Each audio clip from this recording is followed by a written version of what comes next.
All right, Phil Rosengren here with BetterPitching.com, and today in this video we're going to be talking about one of the major mechanical flaws that I tend to see a lot with young pitchers. This is actually something that I highlighted in a previous article on the difference between Little League pitching mechanics versus Major League pitching mechanics. Basically, a lot of the flaws that you tend to see with young pitchers and how they move down the mound versus what you will often see with the Major League's hardest throwers. And this specific mechanical flaw we're going to be talking about is basically unloading the hips early or opening the hips early.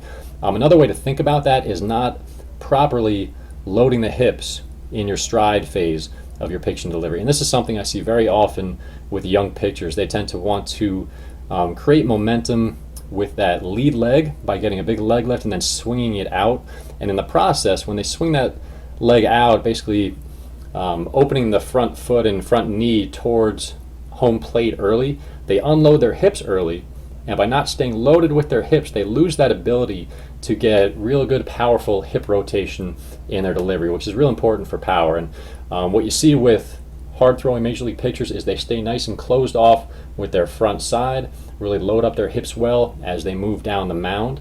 And we'll just go ahead and watch Fernando Rodney here, and I chose him because he is a guy who throws 100 miles an hour but does not have a big leg lift. And what he does so well is he's able to generate or create momentum with just lifting his foot off the ground and starting his hips moving down the mound. And then he really does a nice job staying loaded up and closed off with his front side as he's moving down the mound and driving out with the back leg. So we'll just take a look at him right here. Watch how he has no big leg lift, starts getting those hips moving down the mound, and just watch his front knee and front foot and how they are not pointing at all towards home plate. You can see right here there's that little movement where just as he starts moving forward, he gets loaded up with the hips. The front knee and front foot are pointed kind of towards third base.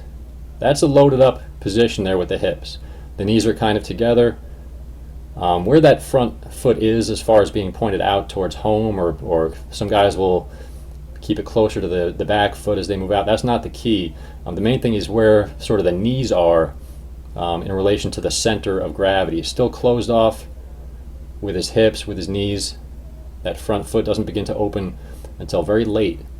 Basically, as he's staying loaded up with his hips as he's moving down, that creates elastic energy which he can then unleash late. It's kind of like pulling back on a rubber band. When that front foot opens and he fires those hips open, that really unleashes all that elastic energy he builds up in his stride. So just pay attention to the positions you're seeing him get to right there as he's moving down the mound, because what I'm going to do is below this video I'm going to show one of the drills that I use with my guys that I have found very effective for teaching guys the feel for loading their hips in their pitching delivery and staying nice and loaded up and closed off in their stride.